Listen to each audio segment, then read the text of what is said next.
কেমন করে আমি জানি না। একটা বাকি জায়গাগুলো তো তেল ঠিকই বেচতেছে। হ্যাঁ হ্যাঁ ওই হ্যাঁ তেলগুলো আসতেছে, কোথায়- জাহাজে আসতেছে তো, তেলগুলো কোথায়? ওই জাহাজগুলো তেলগুলো যাইতেছে তো। খালি মানুষের একটা চাপের ভিতরে রাখতেছে, একটা আতঙ্ক। আতঙ্ক তৈরি করে রাখতেছে। গ্যাস কয়দিন ভালো থাকলো আর আবার শুরু করছে এই দুপুরে পর আসে। আমি আমাদের তো দেশ- গাড়ি বাইর করতে আমাদের পারতেছি না দেশ- তেলের জন্য, আমি তো গ্যাসে চালাতেছি, তেল নিতেই পারতেছি না। আমাদের দেশ গ্যাসের খনি, আমাদের দেশ গ্যাস সংকট হবে কেন? সেটাই।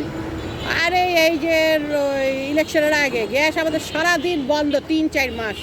যে ইলেকশন শেষ হইলো, এরশাদ সাহেব একটা দিল বক্তৃতা যে সব সেগুলো পরে দিনই গ্যাস এসে পড়ছে। আর বুঝার বাকি আছে, এই মিস্ত্রি আমাকে টেস্ট করতে এসে বলে কি যে আপনাকে লিক 10,000 টাকা দিয়ে সারাইলাম। তারপর আবার বলতেছে মিস্ত্রি যে পানি ঢুকছে, পাম্প মিটার লাগা। আমি বলছি, তুই গ্যারেন্টিতে লাগা, তো পরে নিবি। আর এখন তো আপনি গ্যাস ঠিক হয়ে গেল। এরকম বদমাশি করতে